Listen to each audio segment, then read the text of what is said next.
the bank, Benjamin himself took the 3,000 Ghana cedis and deposited it into an account labeled Main IGF. Every step was filmed. He receiving the cash, filling the deposit slip, and even the teller processing it. Benjamin made photocopies of the bank receipt and handed the copy to us. We have now successfully purchased registration. Proof that this was not an unofficial backdoor operation, but an organized, systematic revenue pipeline built into official financial structures. The deeper we went into the investigation, the more we uncover the extortion network. This time, we visited the NADMO office hours later. Here, we met Evans Amankwa, the municipal NADMO director, the same officer whose men we had earlier seen at Red's residence. He welcomed us without hesitation, fully aware of our mission because one of his men had told him about us. He inspected the receipt we had from the bank. You're out for here. You're in higher reclamation. You say one line for one baby, I'm free pay for machine the area one for long cataso. And I cut out the use of one son. The bad operations as well. So they want to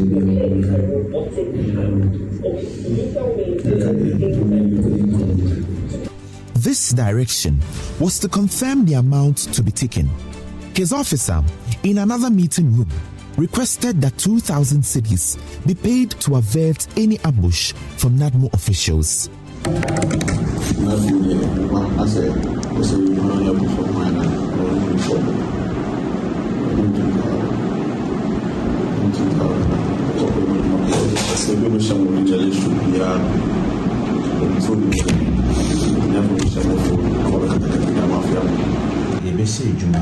Next week.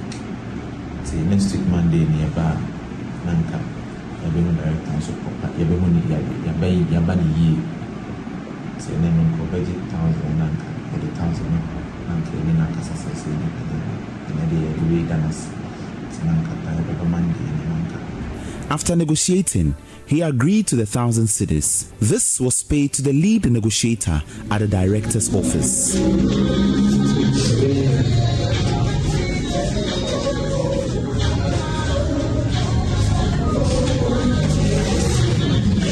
A sticker available to us is dated 18 August 2025 and marked number 097, which belongs to one of the miners.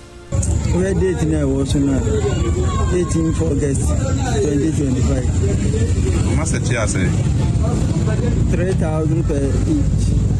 If you are two, the balcony or boy balcony show. You 6,000. 6,000. We know what the ball machine was. I'm bad then on me.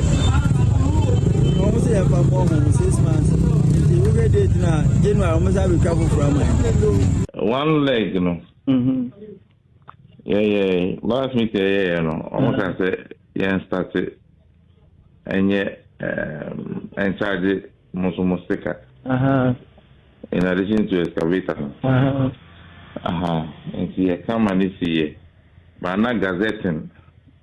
And I was a and Sana yesterday AJJ. And after that meeting, no, me and Mama authorization so mon print stickers no. Na on my site. Na the woman year no. A year, I think 6,000 or so. One leg no. Yes. Now it's 3,000 for every 6 months. And I'm going to say a last 6 months of the year. First part, no, I share. And sometimes it's kind of hard. And I'm This offends 1,000 regulations and more. Not only in terms of financial management within the country, in terms of, approvals that need you to be engaged in a business endeavor like this, but it's and this is one of the things that I'm actually also interested in seeing the repercussions of this. Whether or not what you're going to find is that these are monies that are going into the assembly's coffers, or that the assembly itself has transformed itself into some agent that is just doing private business, using the facade of the assembly to cover. Knowing the damage these machines could cause to the land, the DCE insisted on why the payment must be done. In fact, one leg in India, Yamino Nukwini. Munchashi, but Mupa, so no education behind my John the Major. Who was that? And Nunti and assembly, I was a taxi one leg. When you say, and I'm say one leg and the end taxi or Montino. I'm more using what is like a getting in age, to toss more China and then on the age. What you call inchoate liability, which means that those who support, promote, assist in any way any of the offenses that are committed against the environment in terms of galamsey, you are as responsible as the persons who are participants in it and can go to jail to the same level. And my hope is that, in fact, for those who are public servants or public officials who are implicated in this, that they suffer twice the penalty. The argument of raising funds for internally generated activities, to me, is bogus. You do not use criminal activity to raise funds at the local level. It's just like saying that when armed robbery is rife and the municipal assembly needs to tax armed robbers to generate funds internally for projects within the area. This is a criminal act. Illegal mining in Amansia Central is not merely tolerated, it is administered, it is prized, it is receipted, it is banked, and it is protected by the very people sworn to stop it. The fight for Ghana's environment, for its water, for its future, cannot be won if the fight against galamsey is itself compromised by those in power. The people of Amansia Central, and indeed all Ghanaians, deserve better.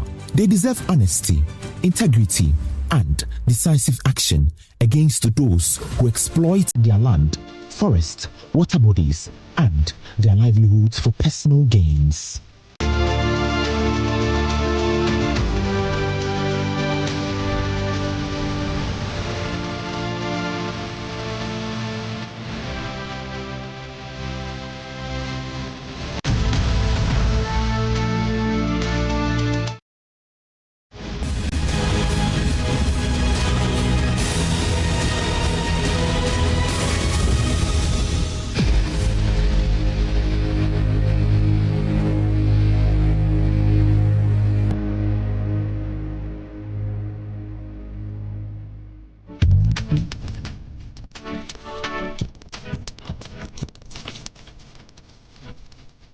When you get on any drag, it can give you some amazing energy and some creative geniuses that just boost you like this. Talking about hard drugs. Anytime that anyone uses any of these drugs or substances of abuse, the brain itself gets affected. Talking about hard drugs. Creatives, their brain never rests. They are inquisitive. They want to unfold or uncover, release things that somebody will be like, wow, how did he get to that frequency? And when they stand on stage, they mesmerize us.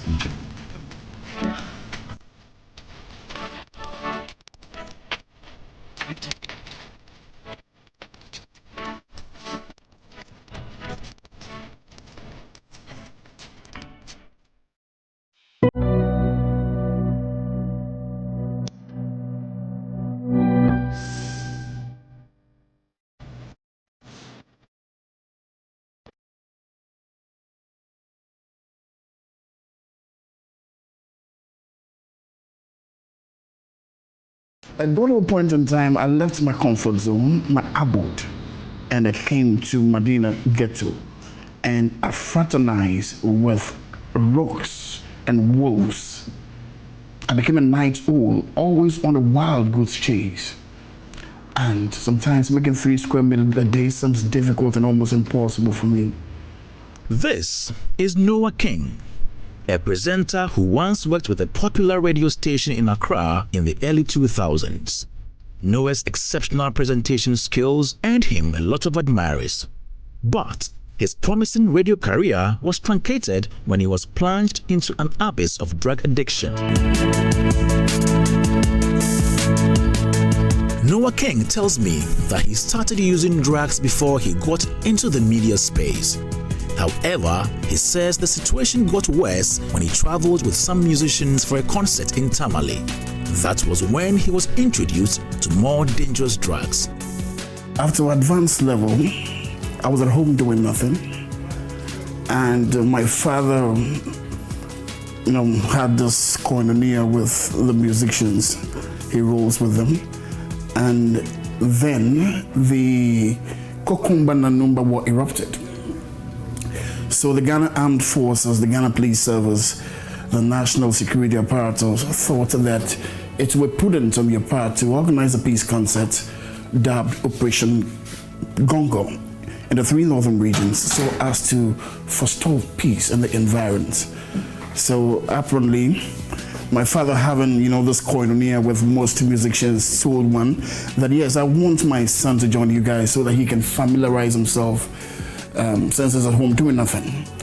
So we're airlifted here from Accra to Tamale. When we go to Tamale, the hotel that we were put up, I saw things that were alien to me, things that were foreign to me, things that I never knew anything about. Though I had experimented cannabis sativa way back in college, way back in during my secondary school days.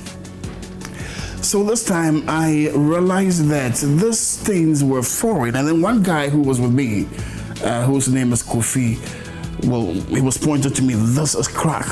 This, what are you doing is cappuccinos. This is cocktail. And what he's holding is a bunker. Noah King's curiosity fueled his woes.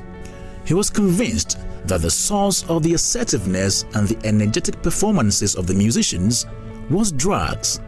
So when I saw them do that, I said, okay, then this is what gets them euphoric. And when they stand on stage, they mesmerize us.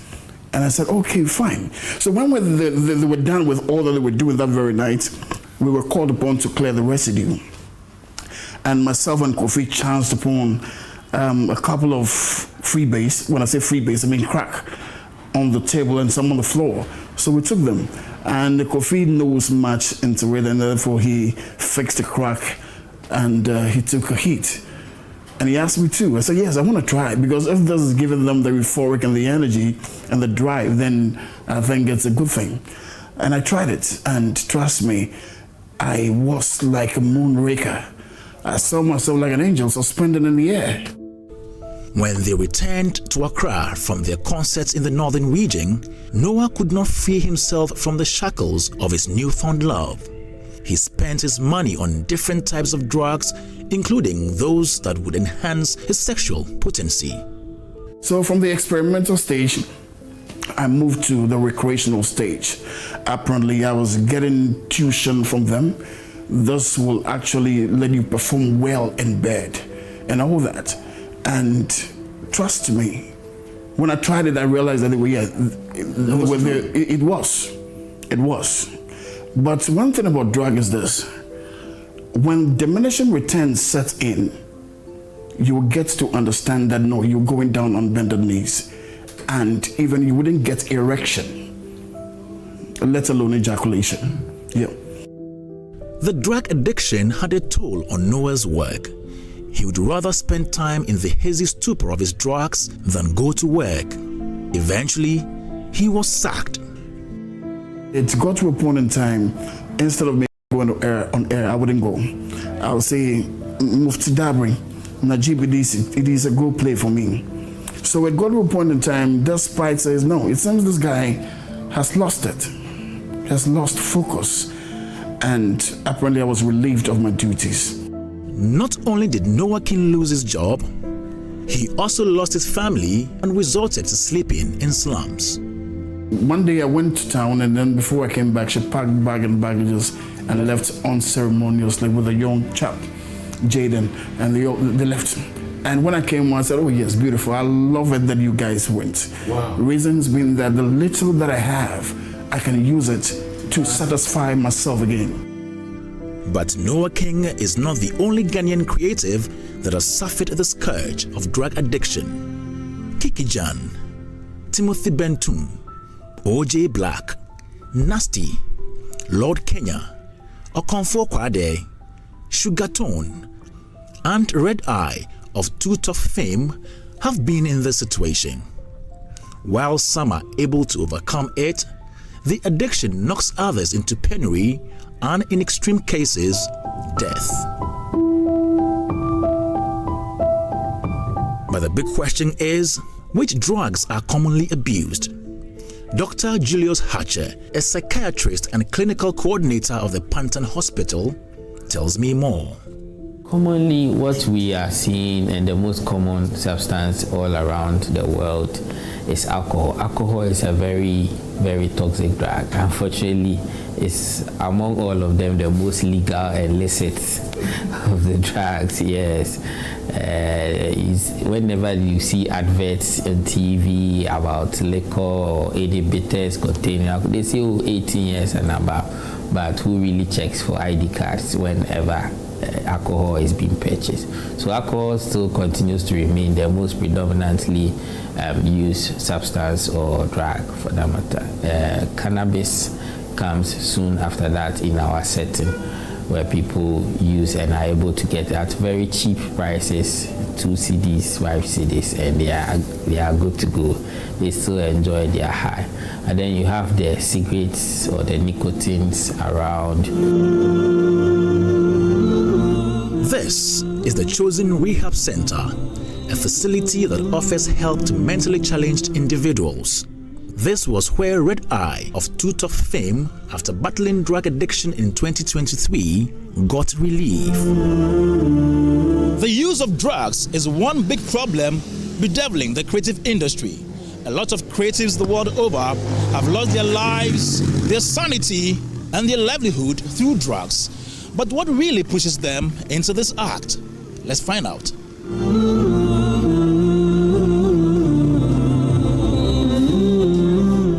The center has a music recording studio, a computer lab, a gym, and an open area suitable for prayer meetings. The Chief Executive Officer of Chosen Rehab Center, Apostle Daniel Kobe Washington, tells me about some of the things that drive creatives into drug use. Because the brain never rests. Creatives, their brain never rests. They are inquisitive.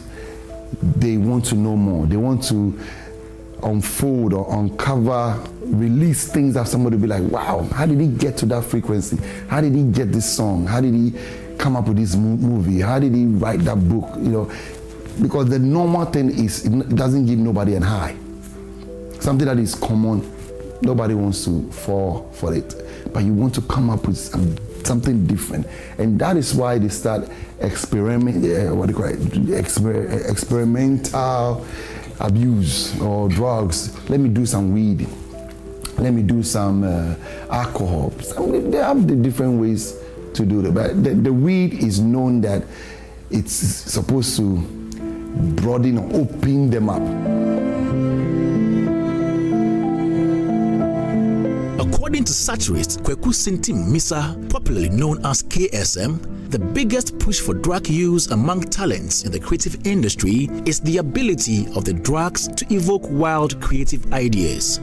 They tell you that drugs will enlarge your creative horizon. There are so many things that you can create and do that under normal circumstances you will not be able to. And surprisingly, there's some truth to it. For most people who use illicit drugs, they start as children or teenagers. The late Lynx Entertainment signee OJ Black is one of those who got trapped in the act when he was but a little boy. I started smoking when I was very young, very, very little. I started at the age of 11. 11 years? Yes. Who introduced you? No one. How did it happen? So I was in a boarding house, and sometimes you see the security, what we used to call watchmen. Yeah. Smoking around, seated in their jackets smoking, and I was talking to one of my friends who like, hey Charlie, you see the way this food is smoked, you know? It was like, oh, you go feed smoking. And that was how it started. I want to sing for the world, sing for my country. Good. So if I sing and you don't pay me, I don't lose. If you know what you are doing and what the talent is and what it's worth, it's not what the peanut the person is going to give you. Good. Nasty, a former member of the Lifetime Family Music Group, tells me that his relationship with drugs was birthed during his time in Adisadel College. Little did he know that what made him high for a moment would ruin his life forever. This whole thing started in school. You understand? This whole drug thing started in school. I studied and the disco guys they say me sell you out. And I'm trying to say about my life story. That these two guys are telling me that because I went to Adisadel, I'm selling Adisadel college guys out. But I'm not gonna lie. I started these drugs around at the year 19. I was a little kid. I was a little bit stubborn because Charlie, you need something strong. I don't worry. So far as my motive is to stop drugs, I don't want any drug conversation because right now, I'm trying to say no to it more than going to rehab, or they should tight me. They don't want me. You understand? Say no to it. You have the money in your pocket. You say no. You won't buy it. That is real rehab. Dr. Julius Hatcher says drugs impede the normal functioning of the brain. The whole concept or the whole idea of drug is that it has got a biological basis. Addiction now demonstrates a biological basis, making it clear that any time that anyone uses any of these drugs or substances of abuse, the brain itself gets affected. It halts the maturation of the brain, and to some extent it even causes the brain's maturation to regress. So certain social skills that you would expect that a person will acquire at a certain stage, because of the use of drug, they may not gain or acquire it. That notwithstanding, the general perception that drugs boost the confidence of creatives is rife among entertainers. Although Noah King agrees with this notion, he cautions that the consequences are dire. On the prelims, you would do better. Because you can imagine when you are behind the turntable and being high spirits and the music is going on, and you want to scratch, you want to do this, you talk, you get to the euphoria. So I always have the intuition that no, when I don't get high, I can't perform that well. But it will get to a stage and time where you will no longer use the drug for your work, but the drug will be using you. For entertainers who depend on drugs for their creative activities, KSM, who admits to attempting drugs in the past, advises that the future is bleak. According to the venerated comedian, people who create works of art without external aids like drugs are usually more successful. When you get on any drug, it can give you some amazing energy and some creative geniuses that can just boost you like this. Speaking from personal experience. Can I finish? Okay. That can give you the boost. However, trust me, if you rely on your natural and you give yourself enough time, you'll be amazed at what you can accomplish. The deception is that one gives you an immediate thing that you can do, and you think, oh, this is it, this is the way out.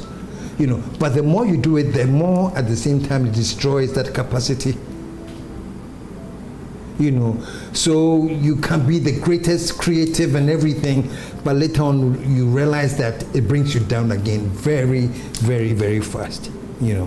So my advice is don't depend on any external high to get creative, because it will give you just that boost.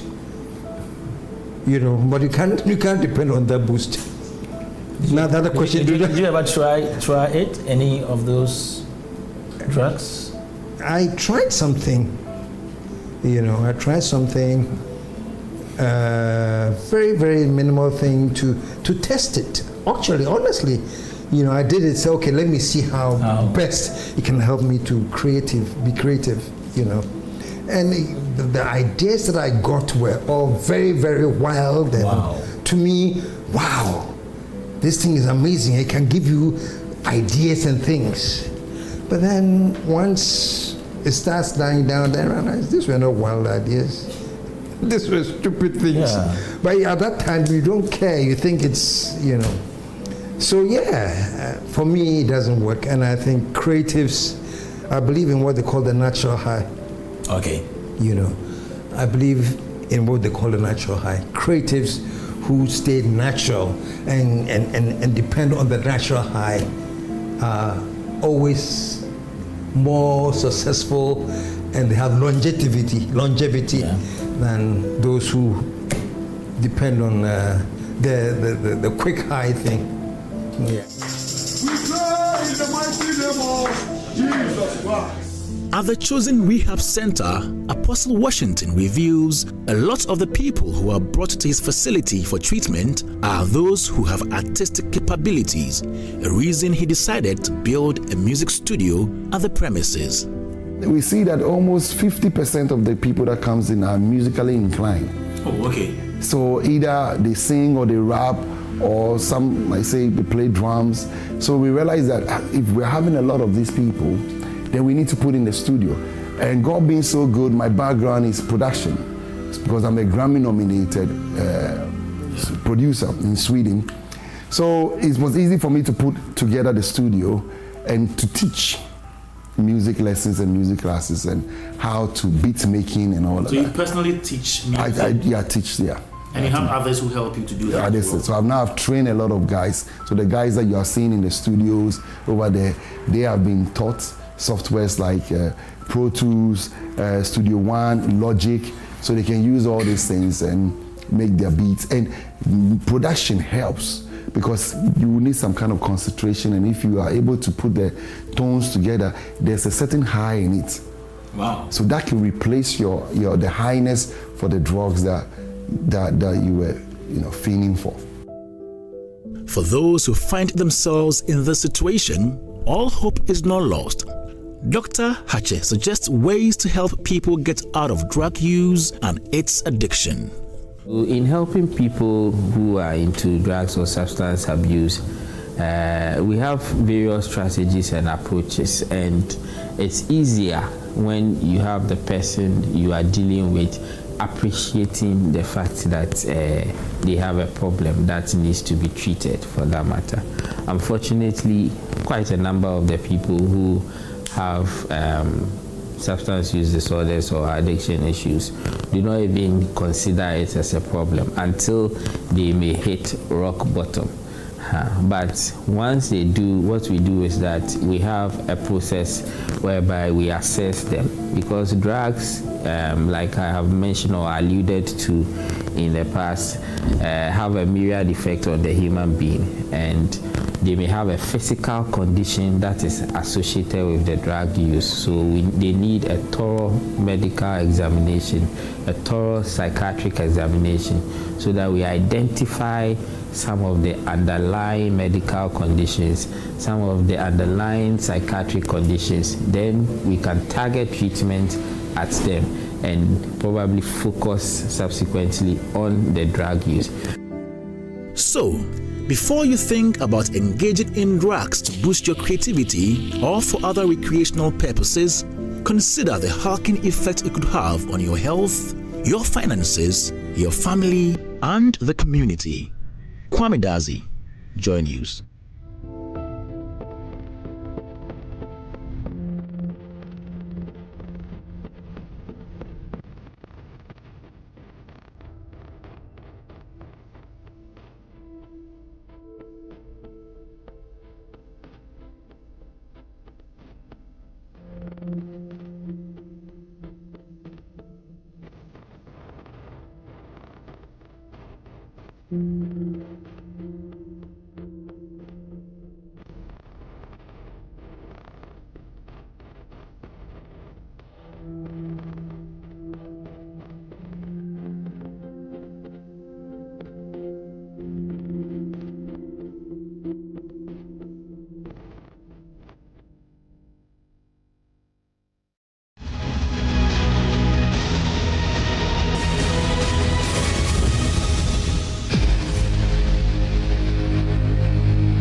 Mining can create jobs and mining can generate wealth, but it cannot and must not do so at the expense of damaging the very environment that produces the riches. Some of us are complicit, we are benefiting from it, and some of us, we know, we just keep quiet and suffer quiet. Time ago, it caused a harm to a lot of people, but because of we not getting it in doing as our job, that is why we are still doing this.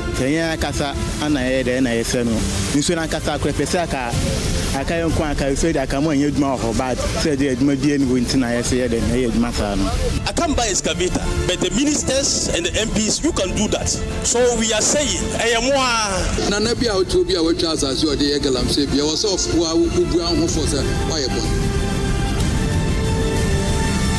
Destruction for gold.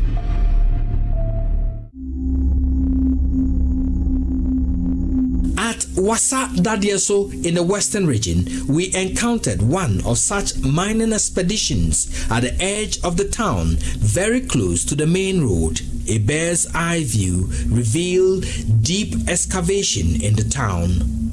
They call it Wasaman mining. We were not allowed to film close to the ground. The leader of the mining group, a middle-aged woman, popularly called Auntie Simpo, followed by some men, told us their work there is illegal. She told our news team they've paid 85,000 cedis in attempts to regularize their work.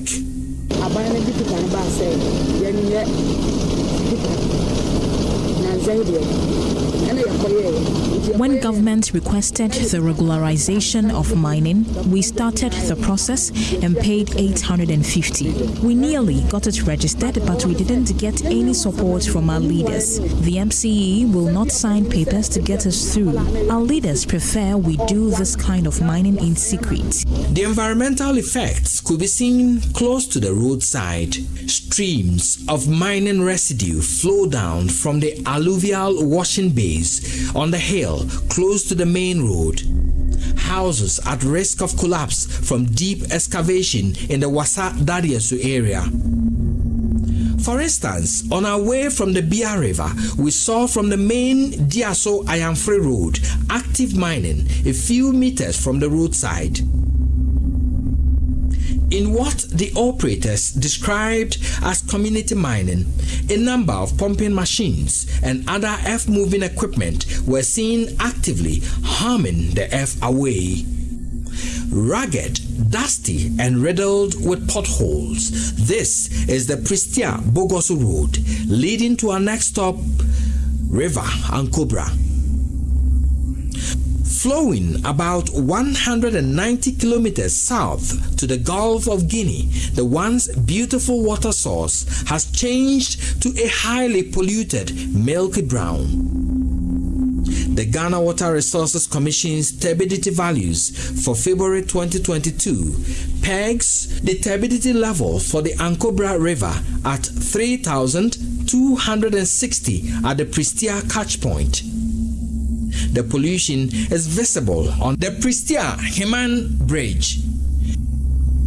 But why has various interventions aimed at fighting illegal mining failed? Chairman of the Upper East Branch of the Ghana National Association of Small-Scale Miners, Robert Tampuari, holds this view. So many questions have been asked. Who is behind this? And the blame will say that it's the small-scale miners and the illegal miners, they are all the same. But we are not the same. But sometimes, if you don't have the way out, people may give you a bad name. And I think that we have been several platforms, some of us always mention that the security is not the solution to the problem in illegal mining in this country. The duty of the security is to keep this country clean and keep the mining sector clean for everybody to enjoy as the way we all came and met it. The security will be there with their numbers and the bad things are still continue doing. Last year, the government of Ghana organized this program. What happened, and we're still seeing what my brother Erastus Saredoko is showing us on this. Many of the interventions by successive governments have centered on the use of the security agencies, arrest, and few successful prosecutions. Experts believe the application of force has not yielded the desired results. Government seems to be working, or the institutions seem to be working, but we are not seeing the desired result. Dr. Rejoice Rekujebi is a lecturer at the Department of Planning and Sustainability at the University of Energy and Natural Resources, Sunyani. She has been researching into the challenges confronting artisanal small-scale mining in Ghana. I believe that we need to change things.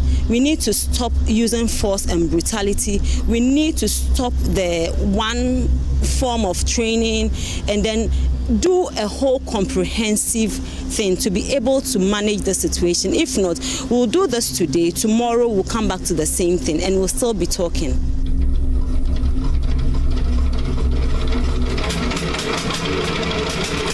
This machine was introduced by the Chinese. It's called the Shanfang. When mounted on a raft, miners are able to mine directly on a water source. They use it to dig and wash samples directly from the riverbed.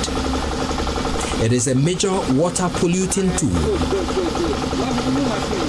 The Ofin River has been a direct effect of this type of mining.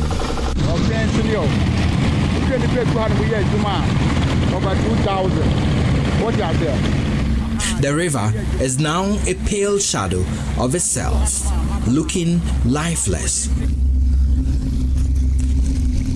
So this is the Ofin River. And it will shock you to know that this used to be very, very clean, but now, as in this bottle, you could see the color of the river. Highly polluted, according to the Ghana Water Resources Commission data released recently.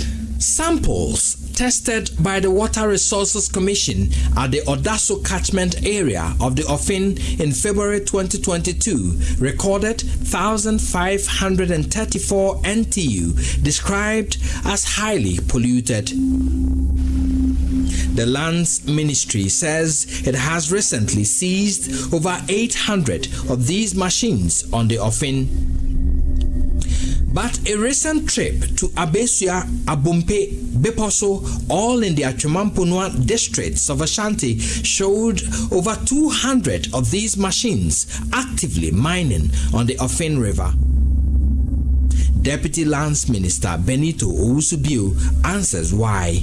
We had a lot of challenges because you get to the place where the river is, and these people are in the middle of the river.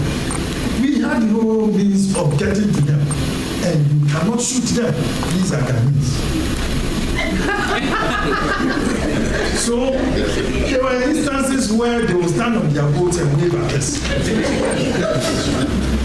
And I'll say we had, we were helpless a bit. Miners, in many instances, have exposed water bodies to heavy metal contamination, exposing communities to unsafe water. The situation is evident in research conducted on soil samples from the Pra River Basin by a scientist with the Kwame Nkrumah University of Science and Technology. Exploration of hazard indices revealed that human beings are at risk in terms of this activity that goes on in the environment. Eugene Ansa, as part of his PhD thesis, assessed the impact of artisanal gold mining activities on the environmental quality of the basin. The metal concentrations were found to be higher than the World Health Organization threshold for safe drinking water. In terms of quantities that were obtained, they were found to be above the World Health Organization standards per the metal content being arsenic, cadmium, cobalt, copper, nickel, lead and zinc in the water column. However, these concentrations were also explored from the soil and sediment samples, and their threshold limits were compared to standards.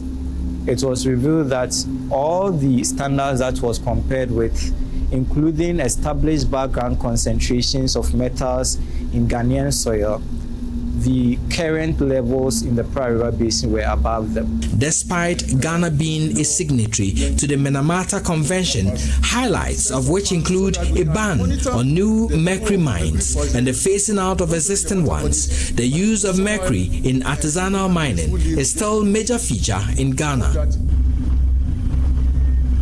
We found indications of the use and discharge of mercury into the environment on our visit to the mining sites within the Odahon Forest Enclave at Manso Tontokrum in the Ashanti region. If you look on the floor here, you can see this mercury dropped on the floor. And these pipes, looking at where it's going, is leading to, let's say, another source of water. So all these things going into the water and people going to drink is going to be harmful to them. The UNEP global emission will say that about 37% of mercury comes from ASM. And in Ghana, we have 91.3% out of the various sources of mercury coming from ASM. Dr. Lisa Yevuga is a scientist with the University of Energy and Natural Resources. She has been researching into the use of mercury in artisanal mining in Ghana. Ghana has become a gateway for mercury access within the country. Burkina Faso, Cote d'Ivoire, they are all getting their mercury from Ghana. As to how legal or illegal it is, I cannot talk about it. The usage in some parts of the country where the mining activities are going on is quite scary. This is very toxic. As it goes into the system, it's very carcinogenic. So it affects your neurological it causes neurological disorder, it affects the liver, the kidney, and for pregnant women, it affects the fetus, leading to disabled children. In water, we have what we call bioaccumulation. The fishes take it in, and then it accumulates in their body. Now, bigger fish feed on smaller fish, and then the magnification is bigger. And human beings also go in for this fish, and then we eat it.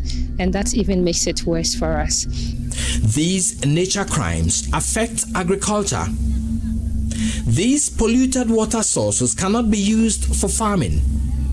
The landscape is converted to pits and gullies, making farming impossible in affected areas. One major crop affected by irresponsible mining in Ghana is cocoa. Many farmers are either forced or made to voluntarily sell off cocoa farms for between 5,000 and 30,000 Ghana cedis. The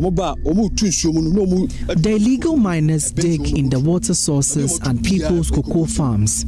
All the places they are mining used to be cocoa farms. They sell 1 acre of cocoa farm for 15,000 cedis.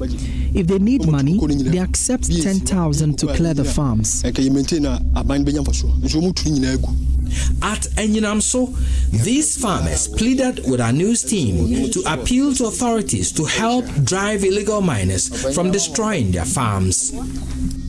So this is what remains of the river Enyinam.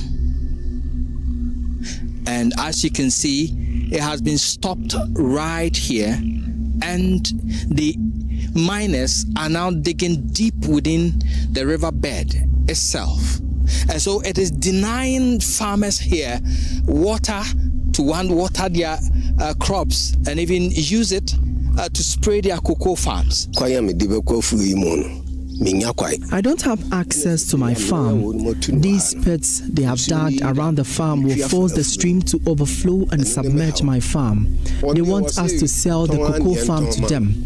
But we say no, because money from Galamsey will be gone in moments, but the fruits of the farm will endure for years for my descendants to benefit. Even after our reports, no action was taken, and some of the farmers were forced to sell their farms after trenches were dug around them. If there's any eventuality, it is the chief of the town who will be held responsible, and not the one who sold the land. We want them to stop mining, or else rally the people to storm the place to stop them. At Achiase in the Dwabin municipality of the Ashanti region, traditional authorities had to take a stand against miners who were mining and polluting the river Anuru and destroying a once beautiful farming valley. Previously, I could use 4 acres to grow okra, 2 acres for rice, and continue to farm on the land all year round. But now, if you look at how the land has been destroyed, is it possible to grow anything here? Presently, I can't work here anymore. Experts believe Ghana is heading towards a future blacklist of its gold due to the illegal processes involved in the small-scale mining sector. The world wants to see that livelihood of people are not impacted upon, and that people do not make their monies out of any means without it being monitored. Professor Emmanuel is a professor of applied geology. What they are considering is not just because people are killing people, others to get the gold, but they are looking at how the gold is exploited.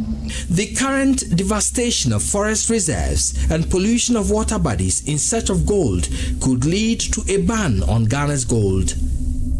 Director of Research for the Ghana Chamber of Bullion Traders, Henry Osei, says the prevailing environmental circumstances spells doom for Ghana. It is a reality. I mean, it's happened to us in diamonds twice when the UN gave us the order to go on to the Kimberley process certificate. Now the gold industry is being handled by the LBMA, and they are all concerned about the devastation of the environment. And because of technology, by their standard based on the OECD, you even have to indicate the GPS coordinates of every mine that you buy your gold from. And they are not getting all this information, which means that the gold is coming from illicit source. You cannot prove that it was mined responsibly.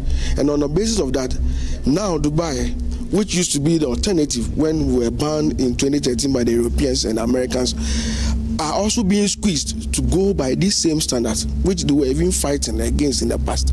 So for this year, the KYC forms that came from Dubai were even more stringent than what it used to be in the past. So gradually they are squeezing us out. Irresponsible mining is a contributor to climate change. The activities of mining itself, using diesel-powered engines with the production of oxides of nitrogen, sulfur, and carbon, have their own consequence. Scientists have found that turbidity has a positive correlation with temperature. Dr. Anthony Osei Chumesi is a hydrologist and senior lecturer with the Kumasi Technical University. Turbid waters have a direct relationship with the temperatures. For example, turbid waters absorb more energy from the solar radiation than normal ordinary waters. So what happens is that they tend to increase the surface temperatures of these turbid waters. So in the process, they create localized warming along the local areas. For that matter, it affects the climate in a certain sense. Global Forest Watch data indicates that between 2001 and 2021, trees sitting on 1.41 million hectares of land, tree cover, were destroyed across Ghana. 1.41 million hectares of land is equal to about half the size of the entire Ashanti region, which is about 2.4 million hectares. This represents 20% of all the land in Ghana that has had trees sitting on them since the country came into existence. Though the data doesn't state what percentage of this is caused by mining, this 2018 drone footage showing miles of degraded forest in the western region gives an inkling of the contribution of irresponsible mining. Our visits to the Apamprama Forest Reserve in the Ashanti region, Tabosre and Ankwaso Forest in the Western region reveals the devastation caused by miners supersedes what illegal loggers do to the country's forests. The situation, the Forestry Commission says, has got them paying more attention to irresponsible mining in forests in recent times. John Aloti is the Chief Executive Officer of the Commission. The focus has been on illegal logging, prevention of fire outbreak, and also looking at livelihoods and other non-forest products that we find in the non-timber forest products that we find in the forest. But now we have to deal with illegal mining. It's become even bigger because the impact is more pronounced than illegal logging. On August 17th this year, the Minerals Commission in a press release stated that the Lands Minister has not issued any license for minerals prospecting in any forest reserve. The release, signed by Chief Executive Officer of the Commission, Martin Aisi, referred to a letter by Akunta Mining Limited dated August 8, 2022, which was an application for an entry permit to enter the Tanonimre Forest Reserve at Samreboy in the Western region. The release said the application must be processed, quote, subject to the Honorable Minister of Lands and Natural Resources Directive on Mining in Forest Reserve. But even before the Lands Ministry would indicate publicly its position on the application, our checks indicate active mining in the Tanonimre Forest Reserve. A visit to the forest revealed large portions of the reserve already mined and degraded. This drone footage taken few days ago shows active mining linked to Akunta Mining Limited under the protection of armed personnel.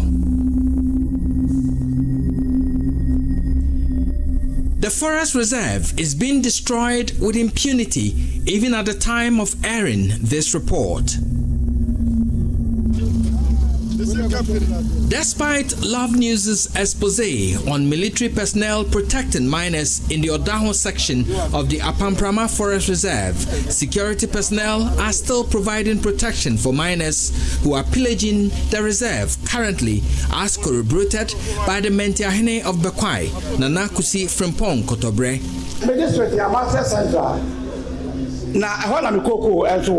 My district is Amansett Central. That is where I have my cocoa farm. In that area, there's a forest called Kobo Forest. The forest is guarded by soldiers as people mine inside the forest. I had a confrontation with the soldiers. They said they are on duty. What kind of duty is being held in the forest? Ministers and people in government are the ones protecting them. Because I can't hire military men, if I could, I would ask them to accompany me to the farm to weed. So why are we witnessing worsening pollution and degradation of forests when government is spending so much on anti-illegal mining interventions? There's nothing about pass and fail. We are all in this together. Daryl Bosu is Deputy National Director of Arocha Ghana, an environmental conservation organization. There seems to be inequity in administration of justice, and that is breeding the impunity. But why do you arrest Ghanaians, put them in jail, and allow the foreigners to go? You get it? So I think until that is done, we need political leadership. We need equitable administration of justice, fair justice system to make sure this is being done. I mean, what is happening? We need some explanation from government. That is why I consciously use the word collusion. If people who are located within the interstices of power don't allow externalities to come in with heavy machines, do what they do, it will not be possible. Director of Research at the Kofi Annan Peacekeeping Training Center, Professor Kwesi Enin, blames an apparent collusion between illegal miners and people in power for the state's failure to fight the menace with the seriousness it deserves. So when we use those extraordinary measures, the state must then identify Kharyne News, you are in this office. Have you issued licenses? Have you done due diligence? Have you failed to do what you ought to do? Those extraordinary powers allows the state to then punish those who have failed to protect the interest of the state. These irresponsible mining practices across the country constitute a breach of the country's laws. Section 992C of the Minerals and Mining Act 2006, Act 703, as amended, criminalizes the involvement of foreigners in small-scale mining. Though Chinese miners are frequently arrested on the field, many of them are hardly prosecuted. Justice that doesn't lead to reversing a problem that is making all of us insecure, is going to drive us into environmental refugeeship. It's not enough. I think sometimes justice must be exerted in such a manner that it sends a clear signal that you cross the line, you use your office. At a recent transformational dialogue on small-scale mining organized by the University of Energy and Natural Resources, head of the Department of Sustainable Mineral Resources Development, Dr. Abdul Wadu Mumin, proposed a solution.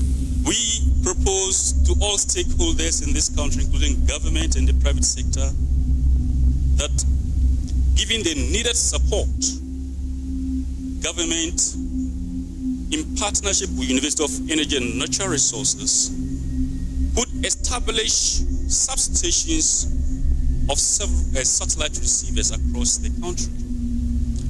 And these substations will transmit on daily basis high-resolution satellite image to the main receiver that we have on our main university campus. And we would then have the main behind the computers on a daily basis to monitor the new imagery that shall be transmitted to the receiving station and can quickly alert anyone on the ground that there is a mess at this particular location and attention must be immediately deployed.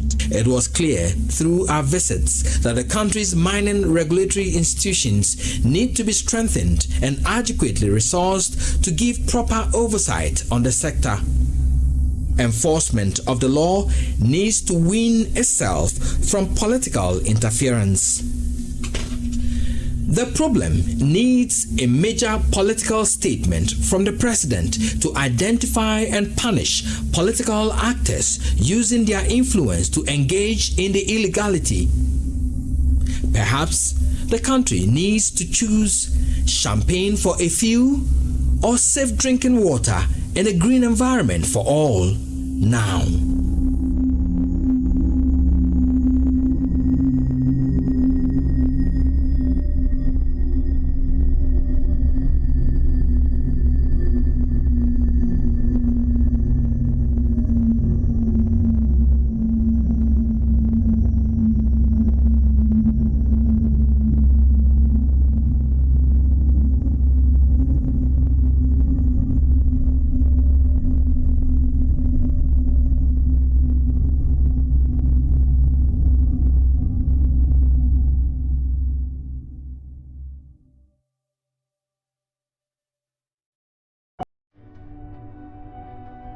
Imagine a future not too distant where Ghana, once blessed with abundant natural water resources, is forced to import water just to quench the thirst of its people. The turbidity levels in the rivers have risen beyond the capacity of Ghana's water treatment systems, which now strain under the weight of the contamination. The Ghana Water Company draws up mud at intake points, its once efficient filtration systems overwhelmed by the rising tide of pollution. What was once a simple process of purification has turned into a costly, nearly impossible endeavor.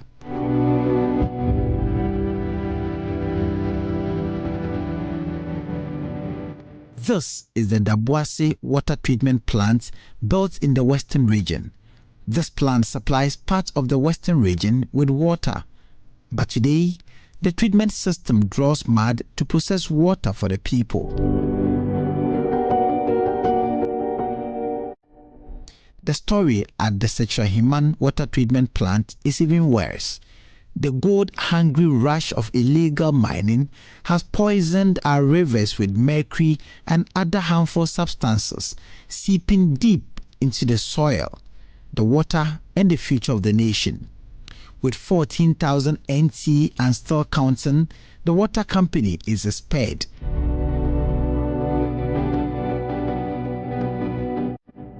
As the rivers darken, so too does the health of the people. Medical experts and scientists have warned that in a few short years, cases of cancer, liver diseases, and kidney failure are set to rise dramatically, linked directly to the toxic chemicals from galamsey seeping into drinking water sources. Children born into a world where playing by the river was once a joy now face the grim reality of lifelong illness. Usually, in the mining areas, they use chemicals like mercury. Sometimes, in some places, they also use cyanide. But we also see arsenic. So mercury, arsenic, lead. These are heavy metals, and these heavy metals can form. They can form a kind of complex, which affect, cell activity, cell action.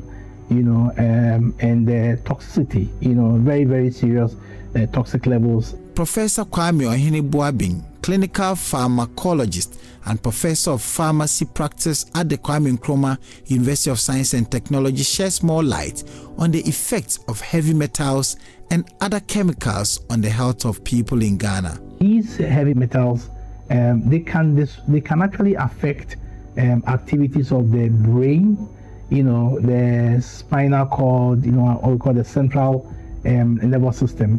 Accumulation of some of these heavy metals, in the body can lead to, some form of cancers, which can have very significant impact on the health of the individual who consume some of these the water which is actually contaminated. Today, families in Ghana are now forced to buy sachet water for basic needs, an expensive habit that does little to calm their fears, as even the plastic-wrapped water is met with suspicion. My name is Richard Kwejenyako, and on today's hotline, I explore why you don't drink the water that flows through your tap and patronize sachet and bottled water, and even with that, you drink with suspicion.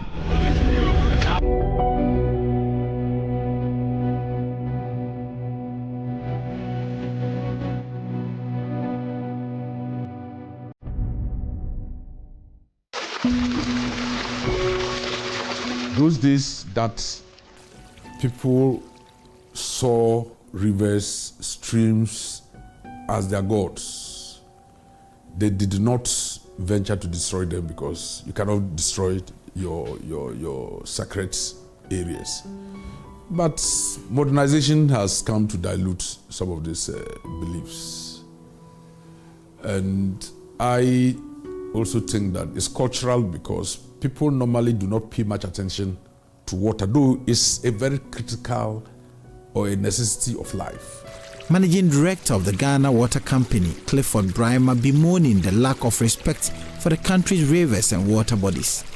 I want to prove to Ghanaians that the water that we treat is wholesome, is up to international standard. Sometimes people get dirty water in their pipes. That is not why we treat it. Our lines are so long. Sometimes your household decides to do connection and they just get a roadside plumber, not satisfied by Ghana water. He goes, what he knows is to cut join, and during the cutting and joining, debris gets in. If it is a Ghana Water staff, he will flush it and make sure that it doesn't go into your tap. But the other person, all he wants is money, collects, and he's gone, because he's not under any obligation to follow some SOPs, our operating procedures. He's not there, but we will not do that.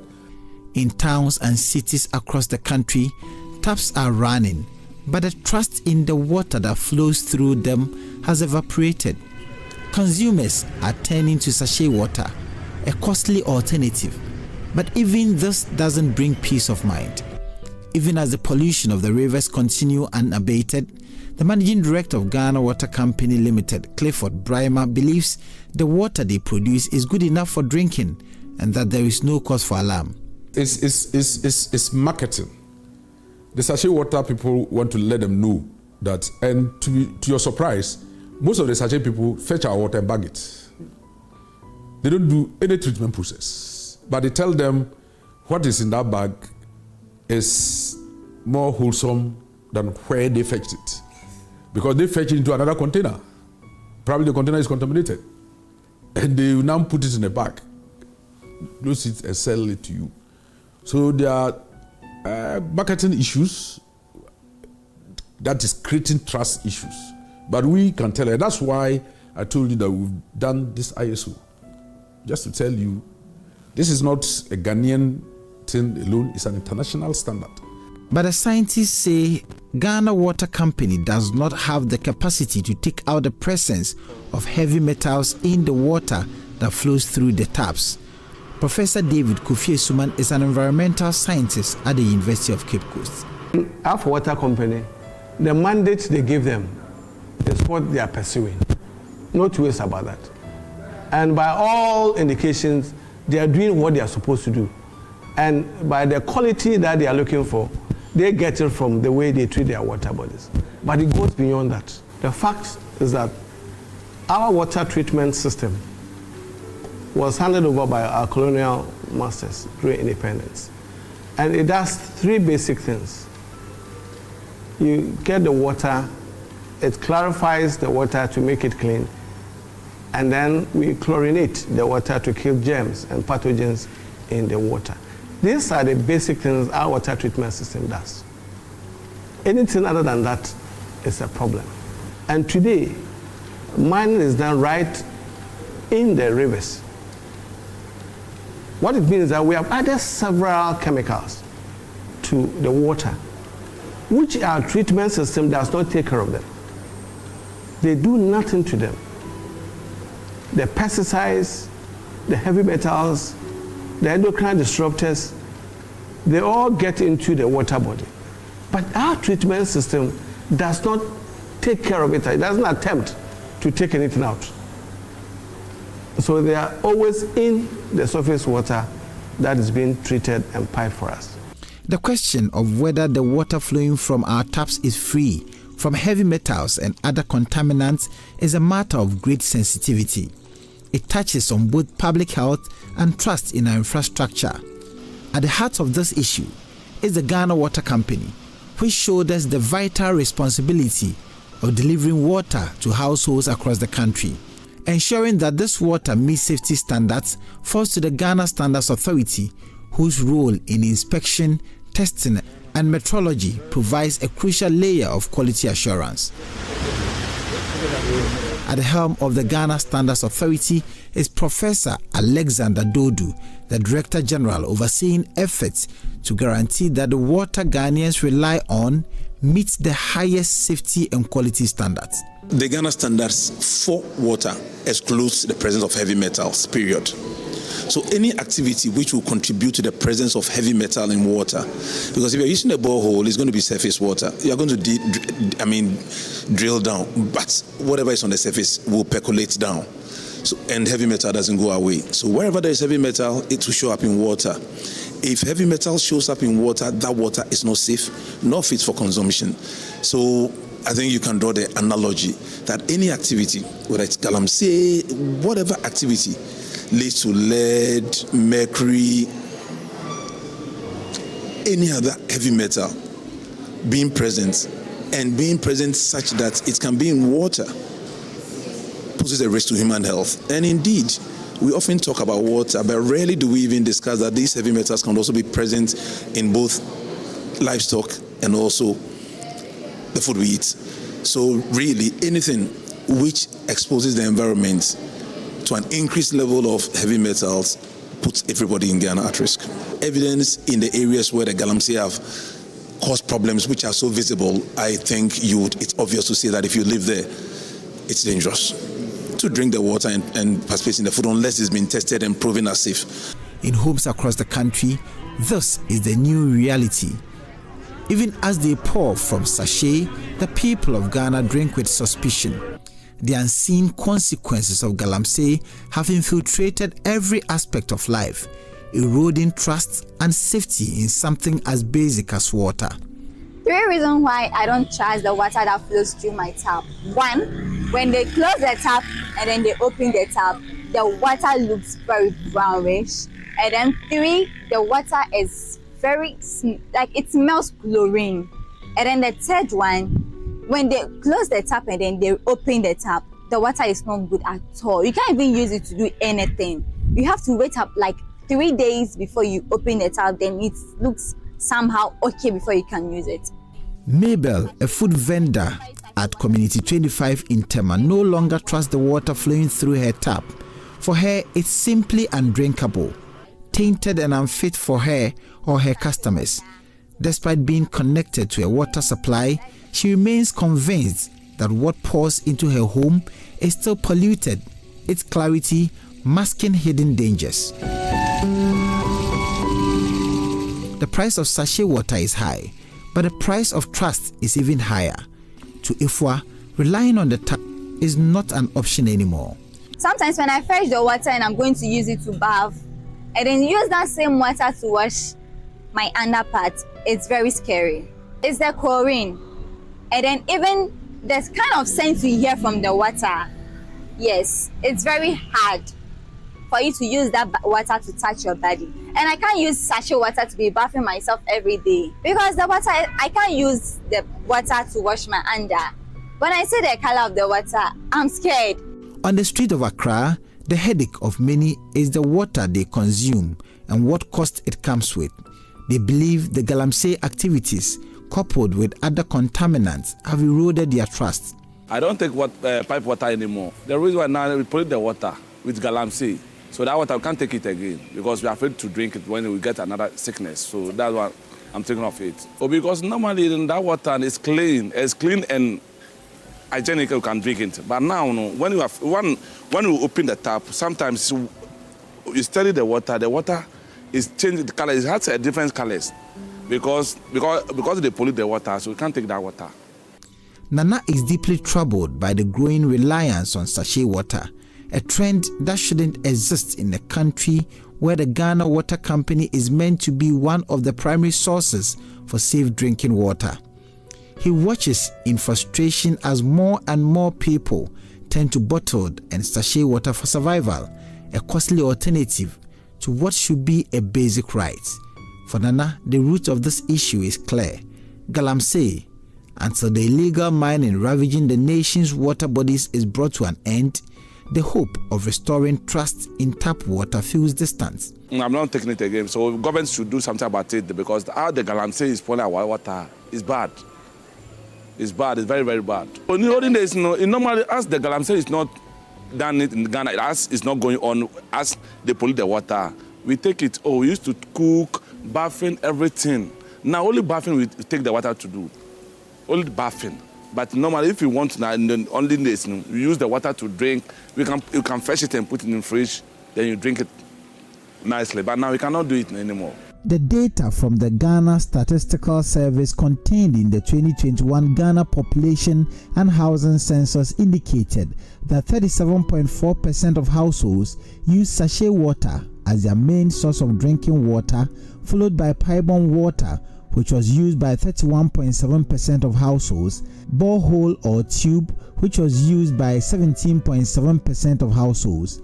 The census data also found that in urban areas, the two main sources of drinking water was sachet water, which was used by 51.5% of households, and pipe-borne water, which was used by 33.6% of households, while in rural areas, borehole or tube well was used by 33.6% of households, and pipe-borne water was used by 28.8% of households. However, the report also found that the use of sachet water as the main source of drinking water was largely an urban phenomenon, which was 51.5%. It is the most used source of drinking water in Greater Accra region, representing 70.7%, and the least in Northeast region, 1.8%, Upper East 2.2%, and Upper West 2.6%.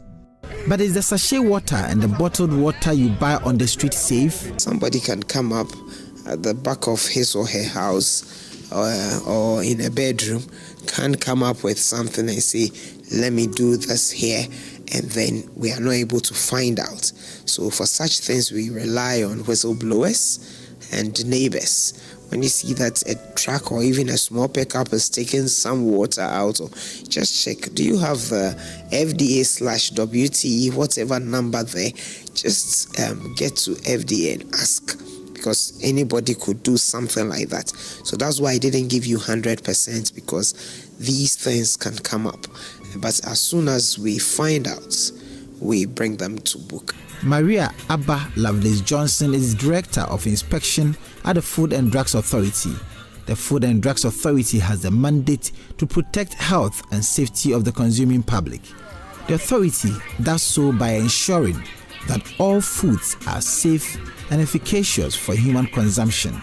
But how have they regulated the growing space of sachet water production? The industry person is just looking at, how do I get my money? How do I get my money? How do I pay my staff? That is that person's goal. But as you're doing that, we are also there to ensure who is protecting the consumer. You see, so, and we should all know that at any and every point in time, we are all consumers. Today I sit and I'm speaking as a regulator because I'm speaking now, but I'm a consumer. We are all consumers of all the products that we regulate. You are a consumer, you're a journalist, but you're a consumer. In 2022, scientists at the Kwame Nkrumah University of Science and Technology carried out a research on the quality of sachet water. 3 samples of 30 sachet drinking water brands were collected from various places, including houses, supermarkets, and street vendors across the Kumasi metropolis, into sterilized plastic containers. The samples were gathered and sent to the laboratory. The assessment criteria for water quality were based on the World Health Organization's and the Ghana Standards Authority's recommended standards for drinking water. The samples were also subjected to microbial analysis to detect the presence of E. coli and coliforms and to evaluate microbial quality. The findings indicated that most physiochemical properties of the samples met the World Health Organization standards for safe drinking water, except for the slightly acidic pH. The study found that microbial analysis revealed that 67% of the samples were contaminated with pathogenic microorganisms, including E. coli and coliforms, indicating poor microbial quality. Those who have been regulated by the FDA. The quality is checked regularly, and where problems are identified, they are dealt with. The GSA has noticed that several manufacturers are using our certification mark without approval. Anybody using our mark without approval, we cannot, under any stretch of imagination, vouch for the quality of the products. So, yes, we've done well with the water situation in country, but there's a lot more to do. The Ghana Standards Authority acknowledges that much remains to be done to safeguard the public from unsafe water.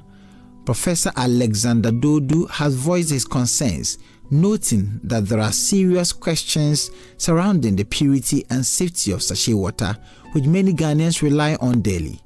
He stresses that the issue of unwholesome water is a growing challenge, one that requires urgent attention to protect public health and ensure that what people consume is truly safe. We have met with the leadership of the FDA, with whom we meet regularly, and between Dr. Dakun, Delis Dakun, the GSA boss, and the National Association of Sachet and Mineral Water Producers, we have agreed, not just in principle, but we are rolling it out to ensure that we have a three-pronged approach: FDA registration, GSA certification, and the members must voluntarily belong to a group that is identified to help in regulation.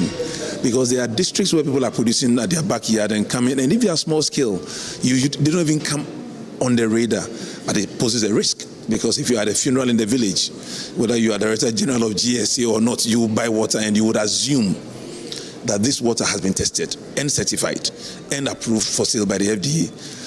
Of course, at the funeral, you are not going to take your phone and check whether it's on the website and so on and so forth. It's nice to do, but practically how many of us will do that? So to the extent that we do know that there are pockets of products circulating in commerce without the knowledge of state authorities, there's work to do.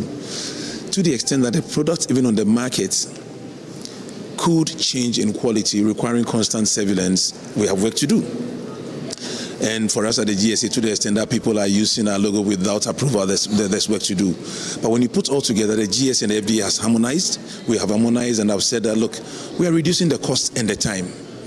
So maybe that harmonization should inure to the benefit of those who produce sachet and bottled water and should improve the quality existing. But I will always say that there is still more room for improvement. People are fast losing faith in the very systems meant to keep them safe. Joseph Ofer is a business development manager at Norax Care, a company focused on water purification. As concerns deepen, so too does the demand for innovative ways to guarantee water safety at home. I would say what we preach here at Norax Care is that if you need to be sure, you need to filter your own water at home. And so with Norax Care, we have filters like point-of-use water filters that you can use in your kitchen or in your shower. And if the water is not filtering, you can see for yourself. If it filters perfectly well, you can also see for yourself.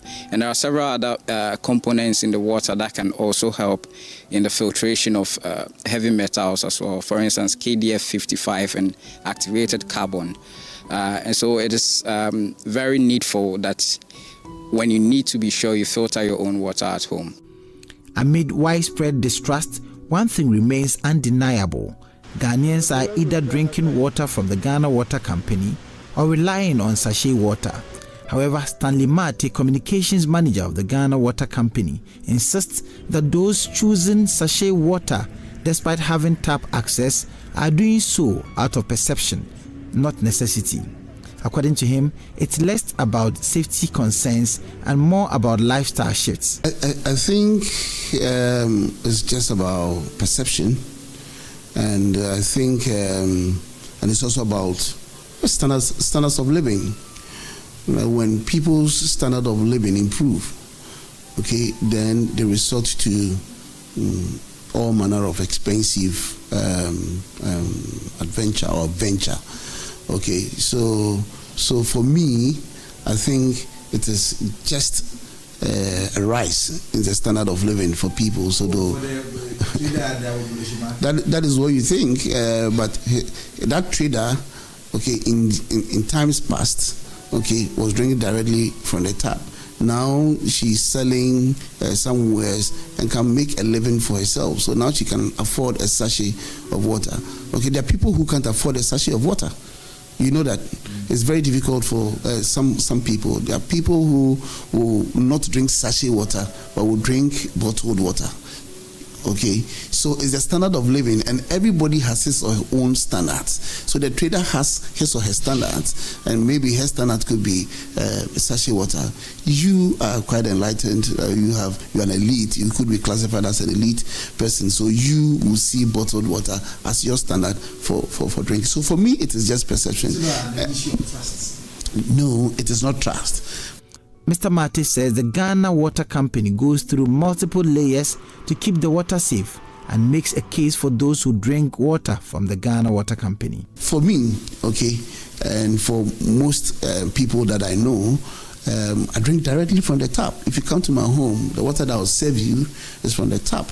But if you come to my office, I'll serve you with bottled or packaged water. Okay, it's nice for me to serve you that way because I can't go and fetch water from a tap to to serve you, so I'll serve you packaged water. It doesn't mean that I do not trust tap water.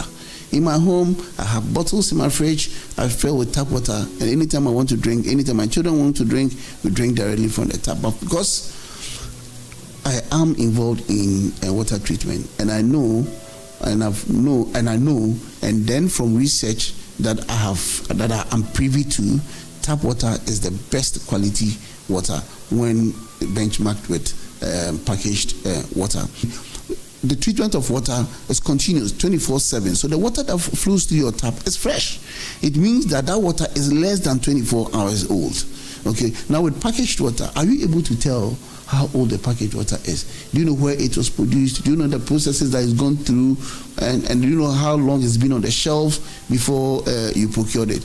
Now, when heat, okay, impacts on the bottled water or on the sachet, okay, science has told us that it emits some substances into the water. Okay, so you can't compare that to tap water, which is treated fresh for you to drink. Whether you rely on water from the Ghana Water Company, sachet or bottle sources, the underlying issue remains unchanged. Ghana's water bodies are under siege due to rampant galamsey activities. This ongoing environmental destruction has only deepened the suspicions of consumers, fueling concerns about the safety of the water they drink. The rivers, once lifelines for communities, are now tainted, and with them, the trust in the very systems meant to provide clean, reliable water is eroding. The rivers in the country are more than just bodies of water. They are the veins that sustain life, culture, and communities. As galamsey continues to poison these veins, it is not just the water that suffers, it is the entire nation. For how long can we watch as our rivers turn to mud? How long before the very essence of life is lost to greed? The time to act is now, before the silent waters of Ghana's rivers are silenced forever. My name is Richard Kwejo for JoyNews Hotline.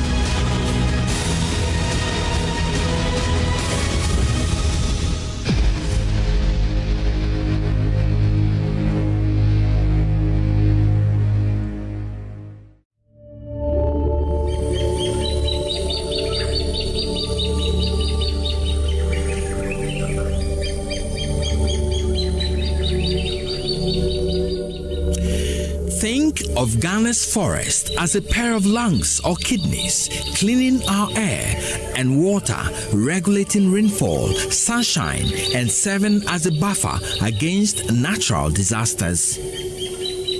The country's kidneys and lungs are currently being attacked and perforated at a faster rate by illegal mining.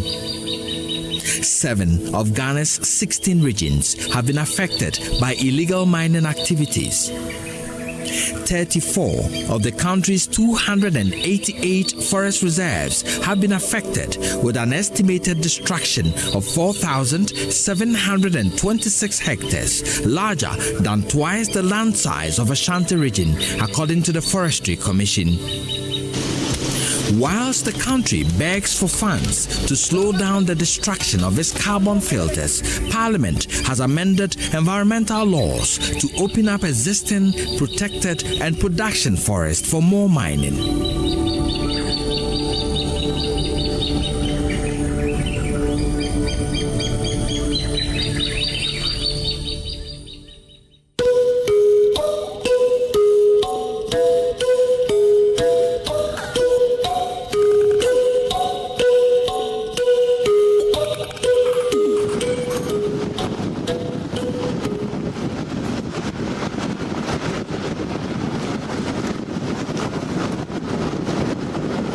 Let's take a journey to the Apamprama Forest Reserve.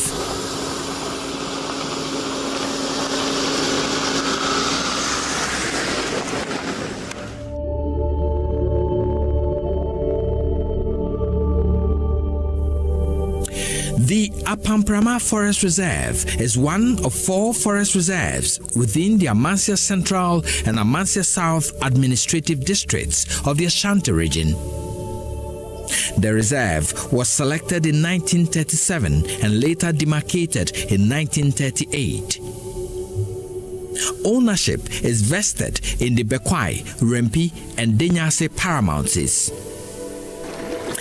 It derives its name from the Apamprama River, which takes its source from the Odumase portion of the reserve and flows into the Oda River.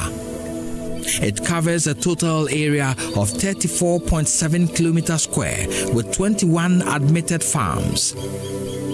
For years, it has been the source of non-timber forest products like pestles, snails, kapok, sponge, spices, canes, bamboo and rattan, medicinal plants, and incense. It is also home to grass cutters, duikers, monkeys, antelopes, squirrels, and rats. The Apamprama Forest Reserve is surrounded by 5 major communities: Kobro, Abuakwa, Obenenebing, Aponapong, Ankam, Mansoafede, and Musikrum. As of 2018, Apamprama served the timber needs of about 8 timber firms legally recognized as felon rights holders of the production forest. This is the Kobro community, an old town which sits deep within the Apamprama Forest Reserve. Residents still have fresh memories of how the destruction of the Kobro section of the reserve started in 2018. One by one, they tell me of how the late Chief Executive of the Forestry Commission, Sir John, in 2018 convinced the townsfolk that the government was undertaking a reclamation exercise in the forest. Initially, they said they were covering pits, but then they started building settlements. We wondered why they were setting up shelters if they were just covering pits. Then a number of machines were brought in, so we mobilized to demonstrate. But Sir John came in and assured us they were just planting trees. But after a month when we went back, the forest was crawling a lot of miners. That began a series of events that marked the woes and destruction of a once beautiful natural forest. A forest entry permit was granted to Unique Star Point Company Limited to carry out reclamation activities on some portions of the forest reserve in November 2017. In the same year, a forest entry permit was granted to Heritage Imperial Company Limited to conduct prospecting activities in December 2017. Unique Star Point Company Limited and Heritage Imperial Company Limited belong to Emmanuel Donald Intua and Reynolds Kwabi. Contrary to mining regulations, what was supposed to be prospecting and reclamation of the Apamprama Forest Reserve turned out to be active mining of the reserve with over 18 excavators and a number of bulldozers. The forest became a no-go area. We could not enter the forest. They mounted huge barriers. They brought in bodyguards. I used to drive some miners into the forest. We had to endure drills from the military. We concluded that these people were sent from the top. The illegal activity in the Kobro section of the Apamprama Forest Reserve went on for months under the watch of the Forestry Commission.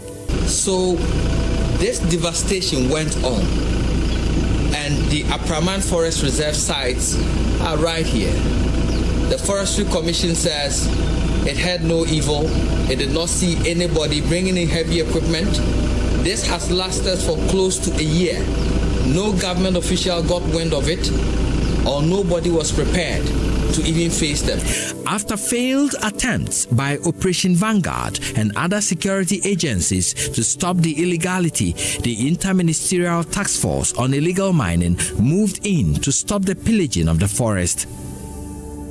The law does not allow the use of heavy earth-moving equipment in prospecting in forest areas, but Imperial Heritage Mining Limited in 2018 was actively mining the reserve with about 30 excavators using a prospecting license. Task Force Commander W1 Isaac Nyako is overwhelmed by the wanton destruction of forests. Indeed, this is the largest. In fact, I don't even know how to start and how to end. I'm even shocked seeing the ground like this.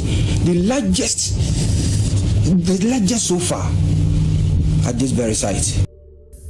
The company had destroyed a large part of the forest under prospecting, a crime they were never punished for. Nanayao Enin is the chief of Kobro. He indicates Imperial Heritage came back to mine in the forest after it was driven out. Sir John met the whole community and told us they were doing reclamation. But in the end, when they mined and Ajukum burnt his machines, he came back to mine in the forest. The soldiers and the Forestry Commission know he came back. In 2021, Imperial Heritage was back mining in the Odaho section of the Apamprama Forest Reserve, this time with a mining lease. This was at a time when the Minister for Lands and Natural Resources, Samuel Abujinapo, had declared forest reserves and water bodies red zones and restricted areas where no mining should be allowed to take place. We are pursuing that strongly. The minister also instructed the Forestry Commission to desist from issuing forest entry permits for purposes of mineral prospecting or mining in any forest reserve.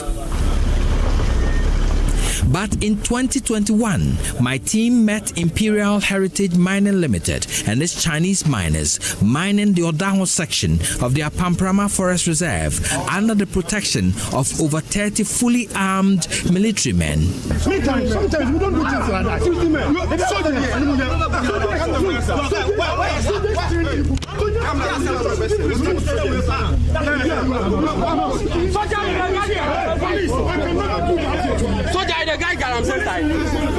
After our expose of the illegality in 2021, the military personnel were withdrawn, but authorities are yet to make public findings on who assigned them. The chief of Kobro, Nanayao Enin, narrates how he and his elders were treated when they confronted military men who besieged the forest to protect other miners in 2022. On Monday, I, my linguist, and some of my elders took a trip deep into the forest. We met a barrier manned by armed soldiers. This was in 2022. I introduced myself as the chief of Kobro and caretaker of the forest for Bekwai Paramountcy. I told them we've noticed some activity in the forest. We demanded to see their documents so we could inform the king of their presence. The soldier called the owner of the mining site on phone and told him of our presence.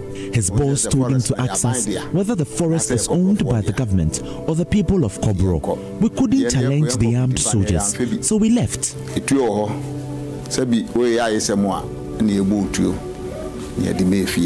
Since then, other illegal miners have joined the fray. Now look at this. You can drive miles of devastation caused to this reserve. The once green Apamprama Forest Reserve has been largely reduced to a wasteland.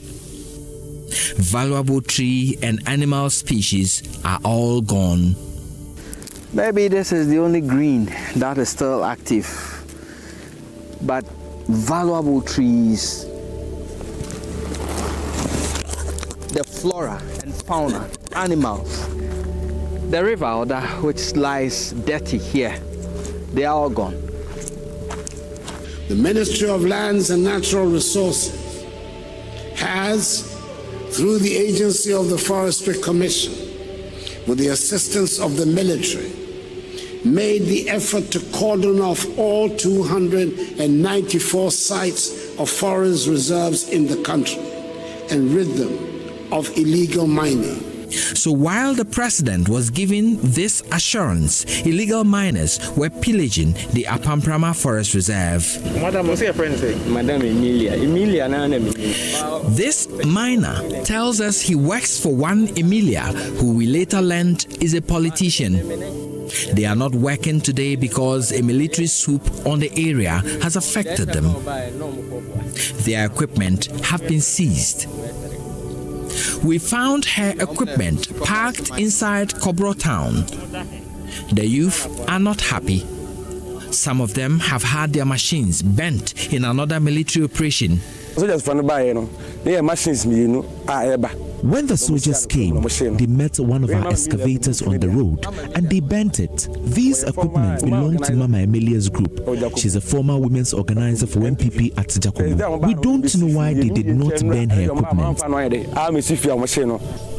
These excavators are part of 16 equipment bent by personnel from the Central Command of the Ghana Armed Forces in Kumasi on 7th June 2023. This move is part of an operation by the Forestry Commission to rid the Apamprama Forest Reserve of illegal miners to pave the way for a pilot reclamation exercise. Brigadier General Ajeman Prempe is the General Officer commanding the Central Command. His reaction when he first saw the degradation caused to the Apamprama Forest Reserve by irresponsible miners. I felt shocked. I felt worried. I felt people were heartless. I felt they were not Ghanaian. And I just say that these are people that we need to ensure that they don't come around here anymore. Because I felt that generations behind have been robbed of something great. 16 excavators have been bent under his watch and a number of excavators seized and parked at the Central Command 4th Battalion grounds in Kumasi. Once you find it in the forest, we burn. Once you find it along the riverside, we burn.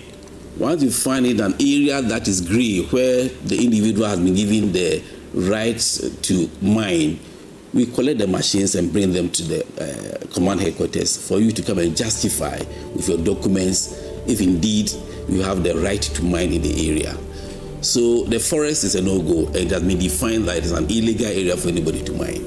Brigadier General Ajeman speaks of his resolve to protect what remains of the Apamprama Forest Reserve. When we look at the environmental sustainability cycle, once you are destroying more than you can replant or you can build, it means that it is not sustainable.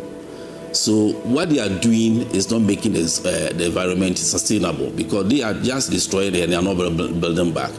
So we want to ensure that we get these people out, and then government agencies that are prepared to come and do reclamation can come and do that. Even as he continues his onslaught on illegal mining in what is left of the Apamprama, we found Chinese miners and their Ghanaian collaborators have moved their equipment to this school, waiting for an opportunity to move in. Some indigents of Odaho, like Emmanuel Boama, are not happy with the destruction of the forest, but they say they are helpless. We were adamant we would not allow them to destroy the forest. Soldiers, heavily built men, mounted a barrier at the Kupong and subjected us to severe beatings. We were overpowered. Because of the mining in the forest, all cocoa and other farms close to the forest were destroyed. When you use the polluted water on the cocoa, they wither. All our crops are not doing well due to the contamination of the soil. There is a sharp contrast to how the Forestry Commission handles illegal miners and the local farmers who want a piece of the forest land to farm. Kwame Ejapon is a native of Kobro. He is growing cocoyam and plantain at the edge of what remains of the forest. His farming activity will not destroy the land, but he is allowed to farm here only on one condition: to put these pegs at measured intervals to plant trees that will grow with his crops. He can only harvest once and the trees will take over. The forestry officials show us the intervals at which we peg the trees. They then bring us seedlings to plant. Their tree species grow rapidly. If he doesn't do this, forest inspectors will destroy his farm. If they find trees planted amidst the crops, you are safe. If they find out you have not planted the tree amidst your crops, they will destroy your farm. But a few meters from his farm, illegal miners are allowed to destroy the forest, vegetation, trees, water, and the land permanently. Entities like Imperial Heritage Mining Limited violated environmental laws in 2018 when they mined the forest with prospecting licenses without any consequence. State agencies, including the Forestry Commission, have looked on for these large tracts of forest to be destroyed permanently for a period of about 4 years.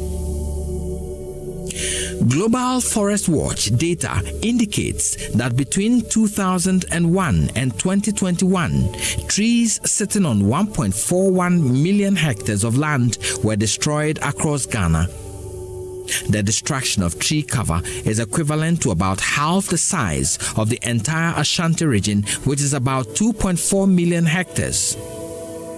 This notwithstanding, Ghana has received $4,862,280 from the World Bank for reducing 972,456 tons of carbon emissions for the first monitoring period from June to December 2019. Ghana is eligible to receive up to $50 million for 10 million tons of carbon dioxide emissions reduced by end of 2024. Even though we celebrate this milestone today, Ghana's forest resources continue to face pressures from agricultural expansion, unsustainable logging, excessive wood harvesting for charcoal production and firewood, illegal mining, wildfires, and poaching. So now the ball is in our court, working with the community, the chiefs and people to be able to improve upon the landscape. In the midst of all this destruction and the billions of dollars in gold taken from this area, communities remain the poorest. They brought in a transformer and wired the town, so we thought we would be connected in about a year. Benenebane community, for instance, is yet to be connected to the national electricity grid. It has been reduced to poor infrastructure and a deprived community with few opportunities. Their farmlands are gone, forests degraded, water sources polluted, and the attendant change in climatic conditions have affected farming. It is the forest that gives farmers in this area rain to farm. But now, if God doesn't intervene, we will not have the rains to grow our crops. The indigents of Benenebane share their dilemma. We've not gained anything. Look at our schools, toilet, and our town. We are helpless. When they come, they promise a lot of things, but they don't fulfill these promises. If the leaders of this town had insisted they will not allow the machines to enter the forest, they couldn't have destroyed the forest.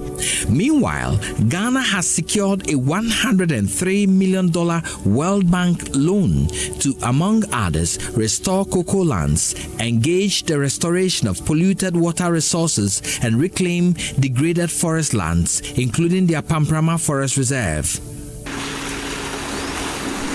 Just before airing this report, we decided to go back to the Apamprama to gauge the situation there. We found many Chinese miners are back to mine in the forest. Some have hit the ground mining, while others have set up camp to continue mining in a forest built for reclamation. You can see fresh excavators, about 8 drums of diesel ready to work. Equipment here and there. You can see the generators and the washing plants. The illegal miners are back. We spotted active mining in areas where the military recently seized and banned equipment. We were told by sources powerful people in government have brokered deals for these Chinese to mine where others have had their equipment bent. I happen to witness. Yoda is a journalist who has been monitoring events in the Apamprama Forest Reserve. He has witnessed the selective justice adopted by the forest guards in protecting this reserve. I was going to interview these illegal miners. One of them was ready to speak to me. And then we saw the vehicle of the forestry, that's the rapid response unit of the Forest Commission, moving to the site. They came and then they took their generators, their pumping machines, and even their motorbikes. And they set fire on all these items. But then, few meters from where they were burning these items was an excavator digging. So I asked the officer, so say, why are you chasing these illegal miners here by leaving this excavator digging for the same people who are also doing the illegal mining? Then they told me that, oh, for them, they are working in the off-reserve. So that's why they are not going there. But before he told me that, one of them who spoke to me on their quiet told me that the issue is political. So when they come into the forest, they can't arrest whoever they want to arrest. The DCE or the MP will have to give them the order as to who they can arrest. So it tells me that clearly there is a political hand or a big hand somewhere that is manipulating this whole thing. Many of these farmers have had their source of livelihood destroyed by the mining of this forest. But their taxes will pay for the $103 million contracted to reclaim the devastation. Environmental conservation organization Arocha Ghana has a problem with that. Sometimes I ask myself, why does even the World Bank even support such initiatives or push those initiatives before us? Daryl Bosu is Deputy National Director. Business persons have been given concessions. They've gone into our forest reserves, into our landscape, mined it for gold, traded it, kept the profit for themselves. And the public is going to pay for a loan that is now going to be used to reclaim the mess of some businesses. It's not fair. And there's no way anyone, and even the World Bank, should support such an initiative. As the president leads the annual Green Ghana initiative of planting trees across Ghana, hundreds of trees are being felled and forests pillaged across the country by illegal miners for gold. Daryl describes it as a charade. If you look at the logic of planting several millions of trees in a particular day, and then taking a whole year, the rest of the year, to destroy many other forest reserves, old existing forest reserves that provide significant biodiversity services, ecosystems like water provision and all of that, you ask yourself, really, is this logical? So we believe it is just a charade in terms of all the things that is said on podiums and also the so-called commitment of the president. Dr. Stephen Apiatechi is an environmental planning expert and a senior lecturer with the Kwame Nkrumah University of Science and Technology. He is worried about the rate at which Ghana is depleting its forest through illegal mining. A leader can destroy the economy. He can be pardoned. But when a leader destroys the natural resources, they've destroyed the very existence of its citizenry, including future generation. And this is how serious Ghana's state is. But the question is, didn't the colonial masters knew that there was gold in these forest reserves? Didn't they know that there were bauxite in this forest reserve? Why did they leave it there? And that puts serious questions on our political system. If the colonial masters were criticized, save these resources. If the likes of Dr. Kwame Nkrumah save these resources, how come our fourth republic, that we pride ourselves as being a democracy, is the one destroying these resources? We should put questions on that. So the extent of discussion, not only forest but water body, is alarming. It doesn't look good for the nation. Even as the country reels under the current devastation of forest, Parliament has amended the country's environmental guidelines to open up both protected and production forest for mining. Darrell Bosu describes the passage of LI 2462 in 2022 as an indication the government intends to continue to mine the country's forest reserves. Right after seeing the LI, we decided to go on to the Mincom repository of concession, the database, and we realized that one GSBA, Boyne Tunnel, had already been given out for mining, and this was right after that LI was passed. What we don't know is whether the presidential approval that is required before these forest reserves, a GSBA, is assessed, has been done. And it's something that I believe that we still need to continue and identify. So for us, we believe that this law actually demonstrates to us that the government has no intention to stop assessing our forest reserves for mining. It looks like they are really on a course of accelerated mining and nothing is going to stop them. For now, Brigadier General Ajiman Prempe and his men say they are bent on protecting what is left of their Pamprama Forest Reserve. We will have to take the fight to them and ensure that they don't get what they want, but we are able to leave what belongs to Ghana now, Ghana tomorrow, and Ghana in the future. Whatever action is taken today on the preservation of these natural resources, it will affect the people we love positively or negatively, now or in the future. But in the meantime, the Apamprama Forest Reserve is under siege, and the time to act is now.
Mineral water waha, we brew bottles.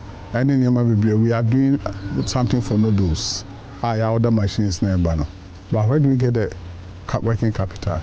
The promises now upon that, and I feel say a bit boy for whom shame no. Sometimes,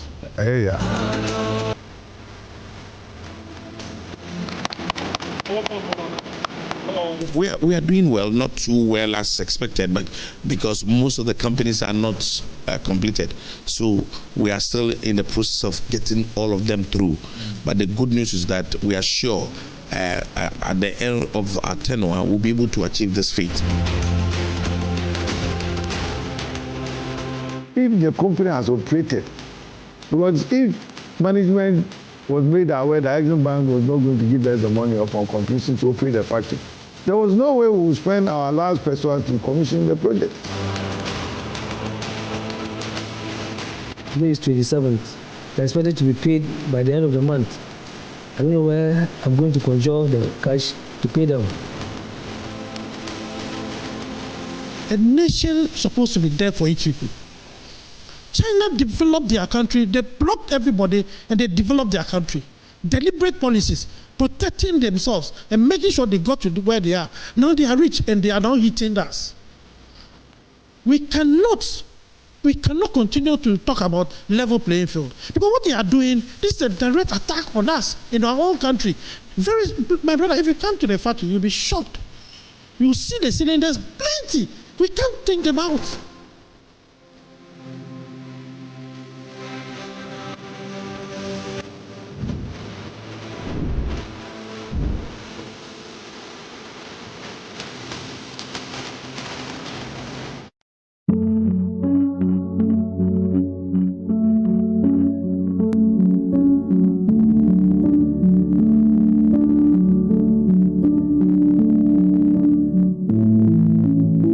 Central Oil Mill, located in the Chufu Himan-Lower Dintra district, is another one district, one factory. The factory was commissioned by the president about 2 years ago. It was intended to take care of the palm oil needs of the area and possibly to export some refined oil. Today, the factory is stuck quiet because of inadequate raw materials and limited funding. In the eastern region, government has indicated that 43 factories have signed up to the one district, one factory policy and have received support already. 22 of such factories, the ministry indicates, are operating, while 18 are under construction. For 3 of the factories, there is a tag on them as pipeline factories. But it's become a tale full of reasons why many of the factories are not operating and their impacts not felt in the Ghanaian economy as opposed to what government has envisaged. One is what factory is a concept. I bought into it and felt I could also do something. Assurance the assurance we got was that government through the Exim Bank will give us some loans to support our factory. We've done all that is required of us, but also no avail. Now we are almost losing hope. Yes, I have put up the structures. I have bought the equipment. If you go around, you will see 5 of such factories. We assemble electric cookers here. We produce nails and utensils here.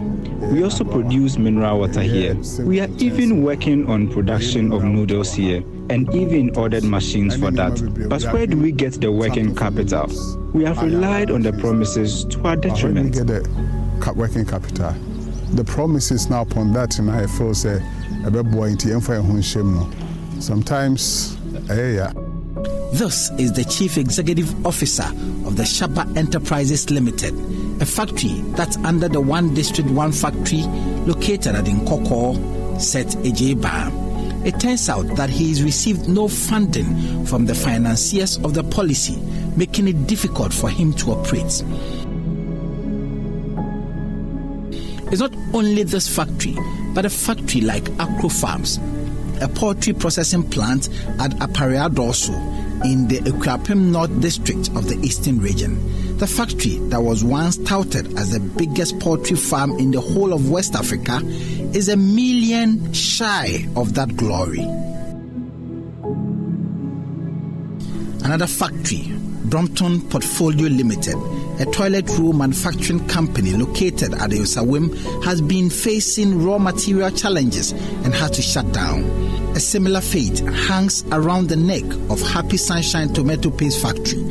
The factory has been grappling with the challenge of raw materials and the issue of funding from the financiers of that policy. So in the eastern region alone, about a dozen of the factories out of the 22 factories government says they are operating are not operational and thus making very minimal impact in both the local and national economy.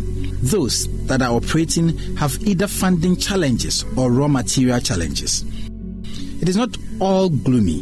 There are a couple of the factories in the eastern region that are up and running, and given the needed support, they may serve the purpose for which they were set up.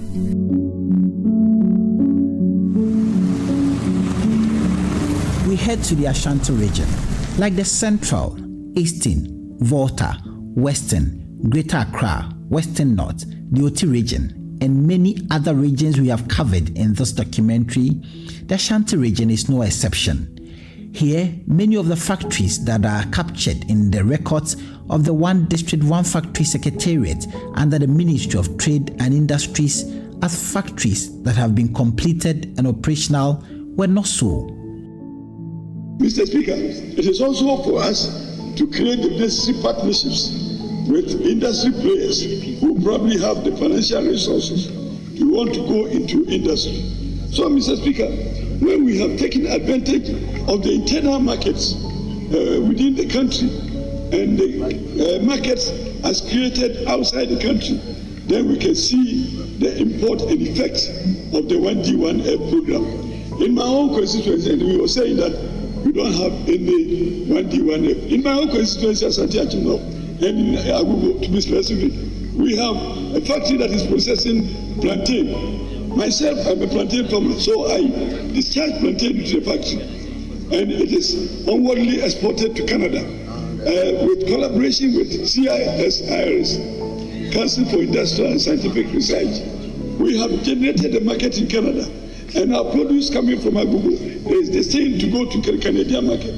So if you don't have it in your constituency, it's just that you have not been able to identify the potential that your constituency has, and you have not taken advantage of the opportunities that the ministry presents. Mr. Speaker, within the various districts, we have second cycle institutions that are ready market for the produce that come from the One District, One Factory. The dough that we produce in Agugu, we are serving the secondary schools in the area. MP for the area, Andy Appiah-Kubi, excitedly and eloquently drawing the attention of the august House of Parliament that government under the One District, One Factory has completed a plantain factory here at Agugu, and that farmers are reaping the benefits under the project.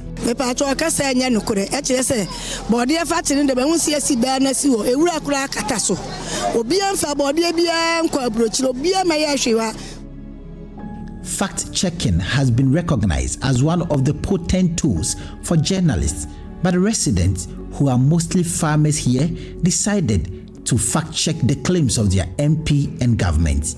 Here at Agogo, there are abundant raw materials that should make any factory that was promised farmers flourish.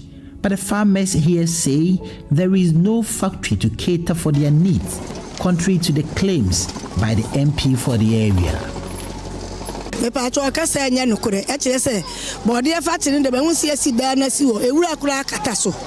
they say there's a plantain factory here that's operational, it's not true. No one exports plantain from here. The buyers only offer us what they feel like paying and not the payment for the actual price of the plantain.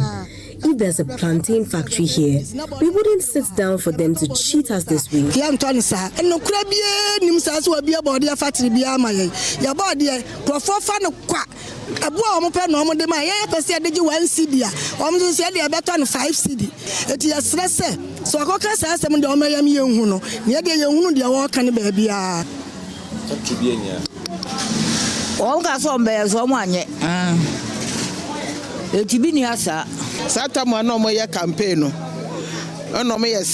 It was during the campaign period that they promised to build a plantain factory for us because we grow a lot of plantain here. After we voted for them, there hasn't been any plantain factory built here. It is the Togolese that come to buy plantain from here.